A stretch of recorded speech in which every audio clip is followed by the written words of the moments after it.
Right, so hi everyone. So for array, kita juga ada satu soalan di mana kita perlu kira frequency of the element of certain type. Okay, so for example, if you have an array, a record of marks. Okay, so we want to count, kita nak bilang berapa markah yang lulus, berapa markah yang tak lulus.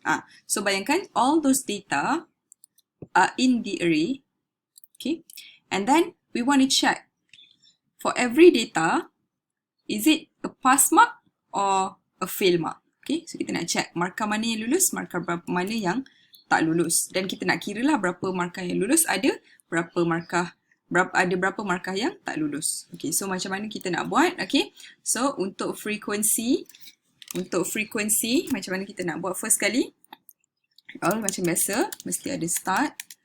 Okay, and then you nak loop kan? Nak loop.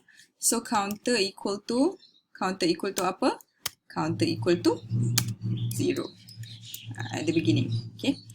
So sekarang ni soalan ni dia tak nak total.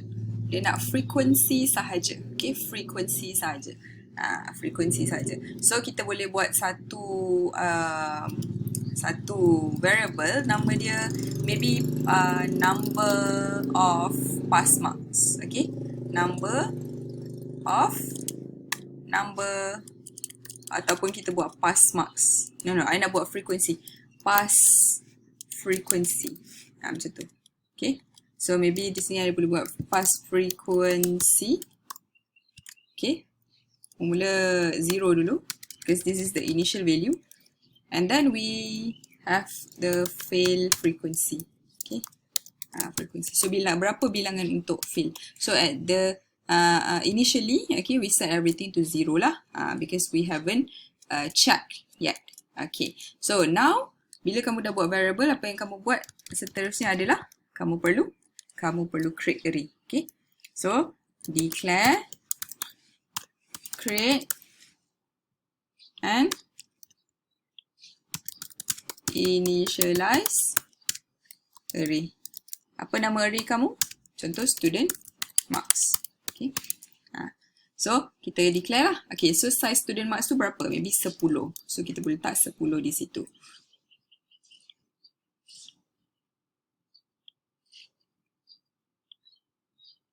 Okay. Next, kita dah ada array. So kita tahu sekarang yang kita nak loop, di mana kita akan masukkan data dahulu. Kita akan masukkan data dahulu. So apa kita perlu buat adalah kita gunakan while. So selagi apa? While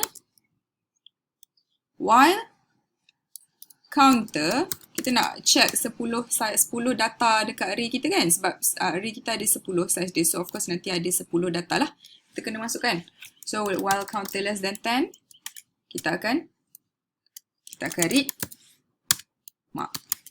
Okay, tapi tak boleh tulis read mark saja. Untuk array kamu kena tulis read, ambil nama student mark itu, ambil nama array itu, dan kamu spesifikkan apa indeks dia. Okay, so apa indeks dia? 0, 1, 2, 3, 4, 5, which is mengambil nilai counter yang terkini. So if the counter is 0 now, so kita akan student marks 0 maksudnya kita akan tengok student marks array, dan kita akan lihat apakah markah yang disimpan di dalam indeks yang pertama, which is index 0.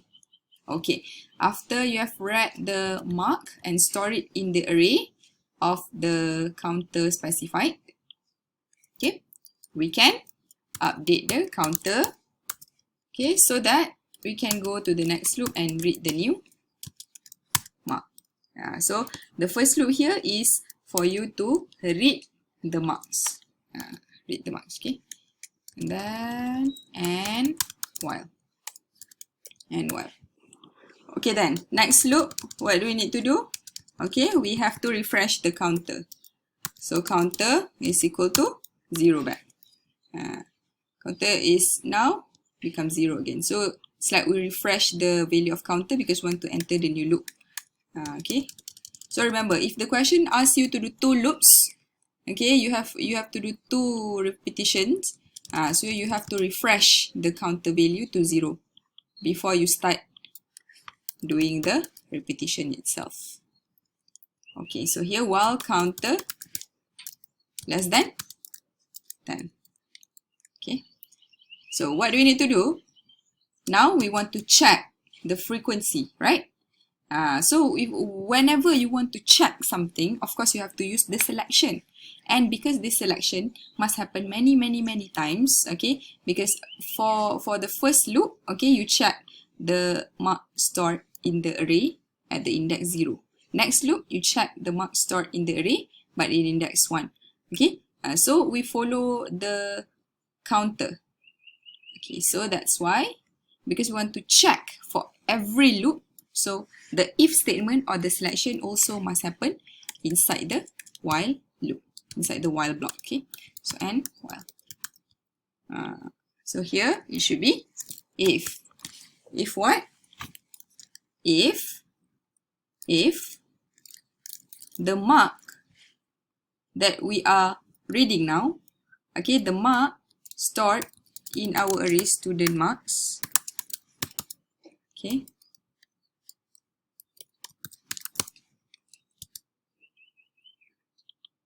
at the current index is equal to, no, the pass mark is 40, right? So more than 40 is pass. So if it is more than or equal to 40, so it means the student is pass, right?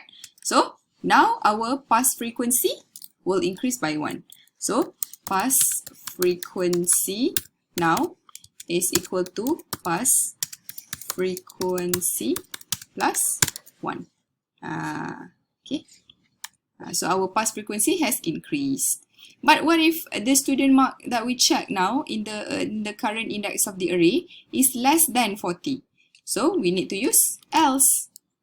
Okay. So if this is false, means it must be less than 40.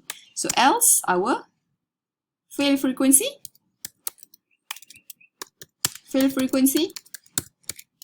now will increase by 1. Okay. Frequency plus 1, like that. Okay, so for our loop, okay, for our checking, for our frequency checking, it is done by using the if else dual selection. But for our loop, how do we go to the next loop to check the next index in the array? So we have to update our counter. So counter equal to counter plus 1, and then close with and while. Okay, and then maybe at the end you can print pass frequency